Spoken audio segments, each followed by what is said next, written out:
Carta de Paulo aos Gálatas, capítulo 1. Eu, Paulo, com meus companheiros na fé, envio saudações às igrejas da Galácia.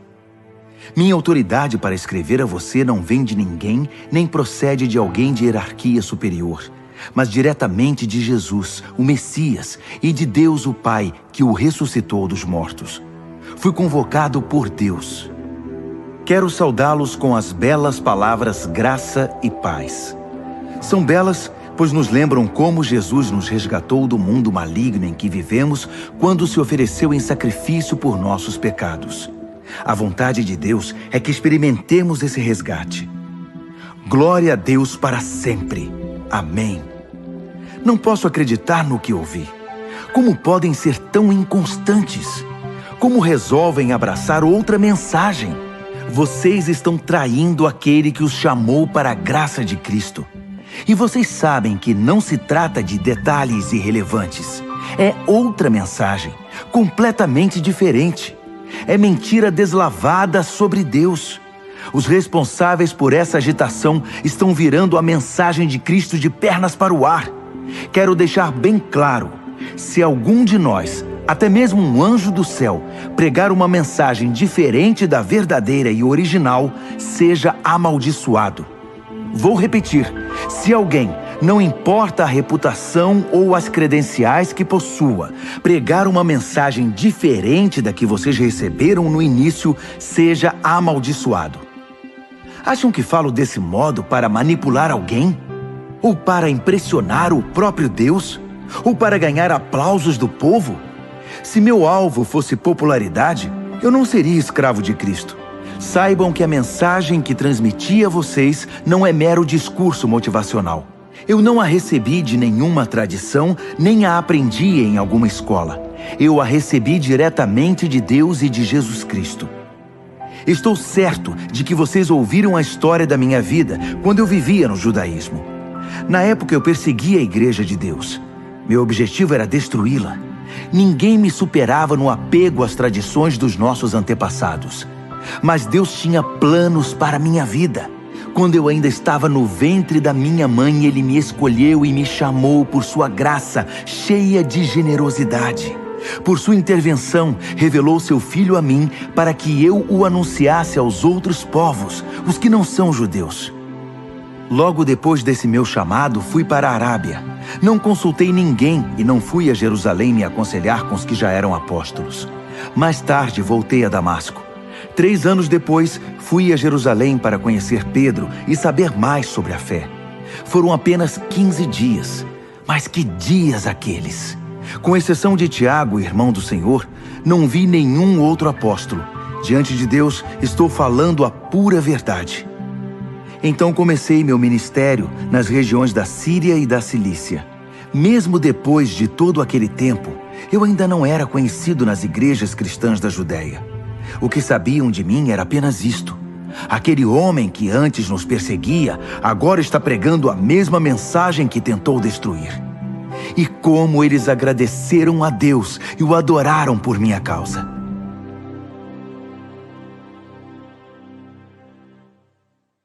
Gálatas, capítulo 2.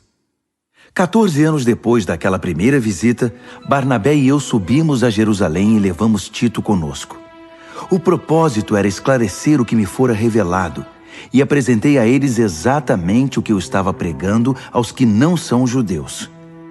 Foi uma reunião com os líderes mais estimados da igreja, porque não queríamos que o assunto fosse motivo de debate público, trazendo tensão. Isso poderia prejudicar anos de trabalho e também meu ministério. É bom dizer que Tito, que não é judeu, não teve de se circuncidar. Mas houve alguns que se infiltraram na conferência, passando-se por cristãos. Eles vieram espionar a liberdade espiritual dos seguidores de Cristo. O propósito deles era nos reduzir à escravidão legalista, mas nós não demos chance a eles. Não podíamos permitir que vocês deixassem de lado a verdadeira mensagem. Quanto aos que eram considerados importantes na igreja, a reputação deles não me incomodou. Eu não me impressiono com aparências. Quanto mais Deus. Nenhum deles acrescentou nada à mensagem que eu prego. Logo ficou evidente que Deus me havia confiado a tarefa de pregar aos não-judeus a mesma mensagem pregada por Pedro aos judeus. Reconhecendo que Deus tinha me chamado, Tiago, Pedro e João, colunas da igreja, receberam a mim e a Barnabé e nos designaram para o ministério aos demais povos. E eles continuavam alcançando os judeus. Apenas acrescentaram um pedido: que nos lembrássemos dos pobres, o que é meu desejo profundo. Depois disso, Pedro veio a Antioquia. Acabei tendo de confrontá-lo, pois ele errou feio. Vou contar como foi. Antes que algumas pessoas da parte de Tiago chegassem à cidade, Pedro comia normalmente com os que não eram judeus. Mas depois que o grupo de Jerusalém chegou, todos conservadores, ele começou a evitar todo contato com seus amigos não-judeus. Isso provou que ele tinha medo do grupo conservador judaico, que tentava fazer valer o velho sistema da circuncisão. Infelizmente, o restante dos judeus da igreja de Antioquia aderiu à hipocrisia, até mesmo Barnabé. Quando vi que eles não se comportavam de acordo com a mensagem, contestei Pedro na frente de todos. Se você, que é judeu, não segue as regras judaicas quando não está sendo observado pelos guardiões de Jerusalém, que direito tem de exigir que os não-judeus se adaptem aos costumes judaicos só para causar boa impressão aos seus velhos amigos de Jerusalém? A verdade é a seguinte: nós, judeus, não somos superiores aos demais pecadores. Sabemos muito bem que não somos justificados diante de Deus por guardar regras, mas apenas pela fé em Jesus Cristo. Como sabemos disso?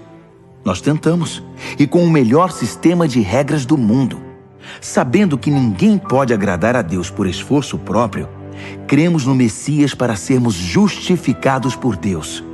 Isso nunca acontecerá por praticarmos o bem. Já perceberam que ainda não somos perfeitos? Grande novidade. Mas vendo que gente como eu, que creu em Cristo e foi justificado por Deus, não é perfeita, teriam vocês a ousadia de acusar Cristo de ser conivente com o pecado?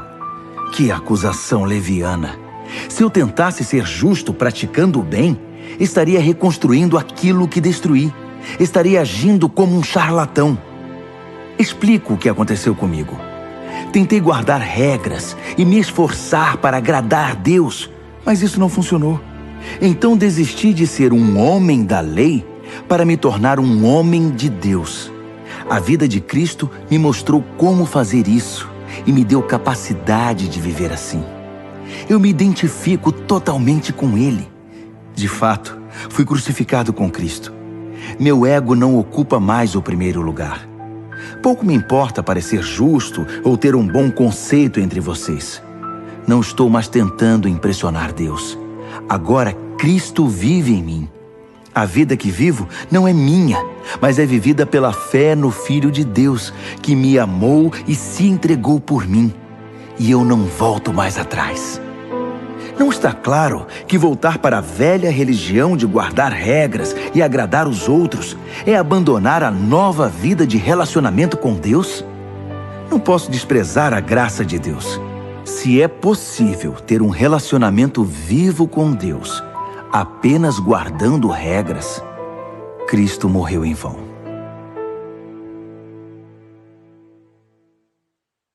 Gálatas, capítulo 3. Meus queridos Gálatas, vocês ficaram malucos. Alguém os enfeitiçou? Perderam o juízo? Algo muito estranho aconteceu, pois é óbvio que Jesus crucificado não está mais no centro da vida de vocês. E vejam que o seu sacrifício na cruz foi apresentado a vocês com muita clareza. Permitam-me perguntar: como começou a nova vida de vocês? Foi resultado do esforço para agradar a Deus? Ou foi por terem aceitado a mensagem de Deus? Pretendem continuar com essa loucura? É preciso perder o juízo para pensar que é possível completar por esforço próprio aquilo que foi iniciado por Deus. Se vocês não foram capazes o bastante para começar a obra de Deus, acham que podem aperfeiçoá-la? Será que tudo o que sofreram foi inútil? Cuidado, vocês podem perder tudo o que alcançaram. Respondam-me, será que Deus, que os presenteia com sua presença, com seu Espírito Santo, que realizou em vocês o que jamais conseguiriam fazer por esforço próprio, fez tudo isso por causa do esforço de vocês ou porque vocês confiaram a Ele esse trabalho? O que acontece com vocês não é diferente do que ocorreu com Abraão. Ele creu em Deus e esse ato de fé transformou-se numa vida justificada por Deus. Não é óbvio que quem deposita confiança em Cristo, mas não na lei, é como Abraão, filho da fé? Está previsto nas Escrituras que Deus justificaria os não-judeus pela fé. As Escrituras deixam isso muito claro na promessa feita a Abraão. Por seu intermédio, todas as nações serão abençoadas. Portanto, quem agora vive pela fé tem a mesma bênção de Abraão, que viveu pela fé. Não se trata de uma doutrina nova. É antiga e mostra que todo o que tentar viver a justiça por esforço próprio, independentemente de Deus, está destinado ao fracasso. As Escrituras resumem isso assim: maldito aquele que não consegue cumprir tudo o que está escrito no livro da lei. A impossibilidade óbvia de se cumprir um código moral como esse deixa claro que ninguém pode ter um relacionamento com Deus nessa base. Só pode ter um relacionamento real com Deus quem aceita o caminho de Deus. Fazer alguma coisa por Deus é o oposto de deixá-lo fazer por nós. Abacuque disse tudo. Quem crê em Deus é justificado por Deus. E essa é a vida real. A observância das regras jamais chegará à vida de fé. A pessoa apenas perpetuará o hábito de guardar regras, o que se vê nas Escrituras. Aquele que faz estas coisas, observar as regras, continua vivendo por elas. Cristo nos redimiu dessa vida amaldiçoada de derrotas, quando Ele mesmo a absorveu. As Escrituras dizem: maldito é aquele que for pendurado num madeiro. Foi o que aconteceu quando Cristo foi pregado na cruz. Ele se transformou em maldição e, ao mesmo tempo, deu fim à maldição. Agora, por causa disso, está tudo resolvido. E vemos que a bênção de Abraão está disponível para quem não é judeu também. Todos agora podem receber a vida de Deus, o seu Espírito que está em nós e conosco quando cremos, exatamente como Abraão o recebeu. Amigos, permitam-me citar um fato do cotidiano para ilustrar a vida de liberdade de que estou falando. Quando o testamento de alguém é ratificado, ninguém pode anulá-lo nem acrescentar-lhe nada. É o caso das promessas feitas a Abraão e ao seu descendente. Observem que as Escrituras, na linguagem cuidadosa de um documento legal, não dizem aos descendentes, referindo-se a todos em geral, mas ao seu descendente. A palavra está no singular, referindo-se a Cristo. Quero explicar esse texto. Um testamento, mais tarde ratificado por Deus, não é anulado por um acréscimo anexado 430 anos mais tarde. A promessa contida no testamento não foi negada. O adendo, com suas instruções e regras, não diz respeito à herança prometida no testamento. Então, qual o objetivo desse adendo que chamamos lei? Foi um acréscimo às promessas originais contidas na aliança feita com Abraão. O propósito da lei era preservar um povo pecador na história da salvação até que Cristo, o descendente, viesse, herdando as promessas e concedendo-as também para nós. Evidentemente, a lei não foi dada num encontro direto com Deus, mas foi dada por anjos e por um mediador, Moisés. Se há um mediador, como havia no Sinai, então o povo não se relaciona diretamente com Deus, não é mesmo? Mas a promessa original é a bênção direta de Deus, recebida pela fé. Estaria então a lei contra a promessa? Seria uma negação da vontade de Deus para nós? Nunca. Seu propósito foi mostrar que não tínhamos um relacionamento de verdade com Deus. Ou seja, mostrar como é absurdo esperar que um sistema religioso consiga sozinho o que só é possível com fé, pelo cumprimento da promessa de Deus. Pois se observar regras pudesse trazer vida para nós, nós já a teríamos obtido. A questão é que, enquanto ainda não havíamos chegado a ponto de responder com fé ao Deus vivo, fomos devidamente guardados e protegidos pela lei mosaica. A lei era como aqueles tutores gregos, bem conhecidos de vocês, que conduzem as crianças à escola e as protegem de perigos ou distrações, certificando-se de que chegarão aonde devem ir. Mas agora que chegaram ao destino, não precisam mais desse tutor. Pela fé em Cristo, vocês têm agora um relacionamento direto com Deus. O batismo que receberam em Cristo não foi um simples banho, mas um novo começo. Vocês também passaram a usar novas roupas, roupas de adulto na fé, a vida de Cristo, o cumprimento da promessa original de Deus. Na família de Cristo, não pode haver divisões entre judeus e não-judeus, escravos e livres, homens e mulheres. Entre vocês, todos são iguais. Isto é, nós todos estamos em um relacionamento comum com Jesus Cristo. Agora que são a família de Cristo, vocês são também os famosos descendentes de Abraão, herdeiros de acordo com as promessas da aliança. Gálatas, capítulo 4. Permitam-me mostrar a vocês as implicações disso. Enquanto é menor de idade, o herdeiro não está em posição melhor que a do escravo. Ainda que legalmente seja dono da herança, estará submisso a tutores e administradores até a data estabelecida por seu pai para a emancipação. Assim acontece conosco. Como escravos, dependíamos dos dominadores deste mundo, sem autoridade sobre a própria vida, pois ainda não havíamos sido emancipados. Mas quando chegou o tempo estabelecido, Deus enviou-nos seu Filho, nascido de uma mulher, sob as condições da lei, para redimir os que estavam sob o domínio da lei. Assim fomos libertados para sermos filhos que têm direito à herança. Uma vez que fomos adotados como filhos, Deus enviou o Espírito do seu Filho ao nosso coração, o que nos dá o privilégio de chamá-lo Papai. Essa intimidade com Deus é para vocês que são filhos, não para escravos, e como filhos, são também herdeiros com pleno acesso à herança.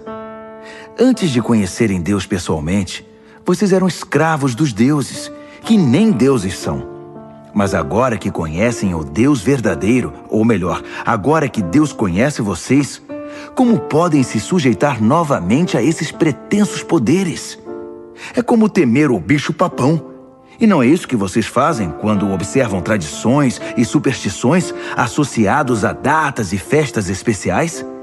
Será que foi em vão tudo o que fiz por vocês? Meus queridos, gostaria muito que se pusessem em meu lugar. Afinal, foi o que fiz quando estive com vocês. Como vocês foram sensíveis e gentis. Em nada me prejudicaram. Quando preguei para vocês pela primeira vez, estava doente e nem pude prosseguir jornada. Sei que não é fácil receber um hóspede doente, mas vocês me trataram tão bem como se eu fosse um anjo de Deus, ou como se estivessem recebendo o próprio Jesus. O que aconteceu com toda aquela alegria? Sei que vocês teriam me dado os próprios olhos se fosse preciso. Tal era o carinho com que cuidaram de mim. E agora, de uma hora para outra, parece que virei inimigo de vocês? Foi só por dizer a verdade? Não posso acreditar. Os pregadores de heresias tentam agradá-los de todo jeito.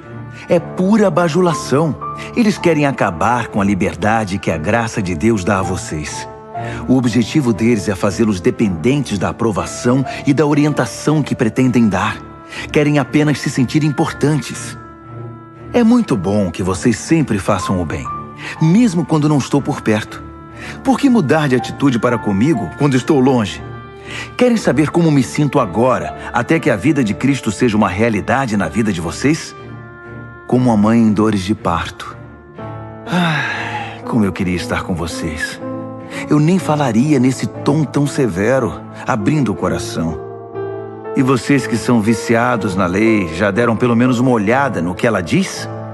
Abraão teve 2 filhos, um da escrava e outro da livre. O filho da escrava nasceu por uma iniciativa humana. O filho da livre nasceu pela promessa de Deus. A ilustração é clara. As duas histórias mostram dois modos de relacionamento com Deus. A primeira fala do Monte Sinai, na Arábia. Representa o que acontece em Jerusalém, uma vida escrava que produz escravos como descendentes. É o caminho de Agar. A segunda fala da Jerusalém invisível, uma Jerusalém livre, nossa mãe. É o caminho de Sara. Lembrem-se do que Isaías escreveu. Alegre-se, ó estéril, você que nunca teve um filho. Exulte e cante, você que nunca sofreu as dores do parto. Porque são mais os filhos da abandonada do que os filhos da mulher casada. Não está claro, meus queridos, que como Isaque, vocês são filhos da promessa? Nos tempos passados, Ismael, o filho nascido por iniciativa humana, perseguiu Isaque, o filho da promessa pelo Espírito. Não é o que vemos agora? A perseguição promovida pelos hereges de Jerusalém segue o modelo antigo. Há um texto nas Escrituras que nos diz o que fazer. Expulse a escrava e seu filho, pois o filho escravo não será herdeiro com o filho livre. Não somos filhos da escravidão, mas sim da liberdade que vem do Espírito. Gálatas, capítulo 5. Cristo nos libertou para viver uma vida livre. Permaneçam nessa liberdade. Nunca mais aceitem sujeitar-se a nenhum tipo de escravidão. Quero enfatizar o seguinte: no momento em que vocês se submetem à circuncisão ou a qualquer outro sistema de regras, o dom da liberdade que Cristo conquistou com sofrimento acaba desperdiçado. Repito, quem aceita o sistema da circuncisão troca a maravilhosa vida de liberdade em Cristo pelas obrigações da vida de escravo da lei. Creio que o que está acontecendo não era a intenção de vocês. Quem escolhe viver de acordo com seus planos religiosos, tentando ser justo, se desliga de Cristo e está fora da graça. Mas nós vivemos a expectativa de um relacionamento com o Espírito que satisfaz. Em Cristo, nem nossa religião mais criteriosa, nem a indiferença quanto a obrigações religiosas significam alguma coisa. O que importa é algo mais íntimo.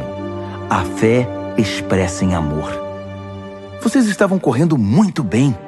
Quem os convenceu a se desviar do caminho da obediência? Por certo, não foi aquele que os convocou para a corrida. Por favor, não pensem que isso é insignificante.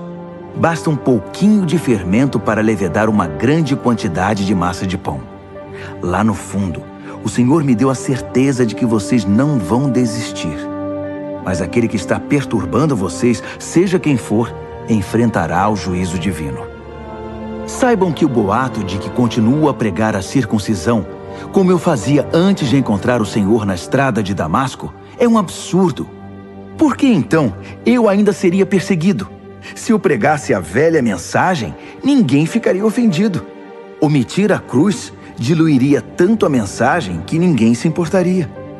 Quero saber por que esses agitadores tão obcecados pela circuncisão não se circundam totalmente.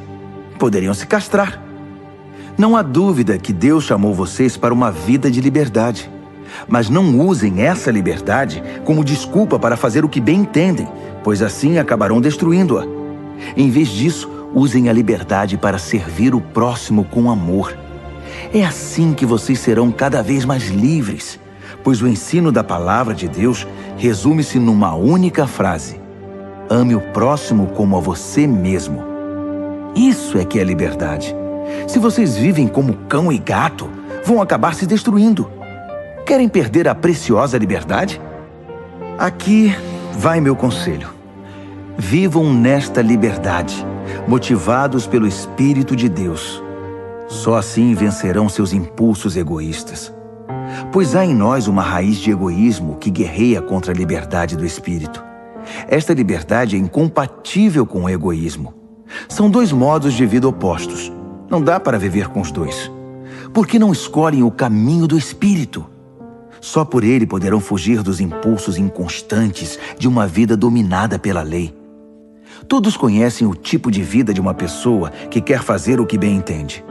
Sexo barato e frequente, mas sem nenhum amor. Vida emocional e mental detonada. Busca frenética por felicidade e sem satisfação. Deuses que não passam de peças decorativas. Religião de espetáculo. Solidão paranoica, competição selvagem, consumismo insaciável, temperamento descontrolado, incapacidade de amar e de ser amado, lares e vidas divididos, coração egoísta e insatisfação constante, costume de desprezar o próximo, vendo todos como rivais, vícios incontroláveis, tristes paródias de vida em comunidade. E se eu fosse continuar, a lista seria enorme. Essa não é a primeira vez que venho advertir vocês. Se usarem a liberdade desse modo, não herdarão o reino de Deus. Mas vamos falar da vida com Deus. O que acontece quando vivemos no caminho de Deus? Deus faz surgir dons em nós, como frutas que nascem num pomar.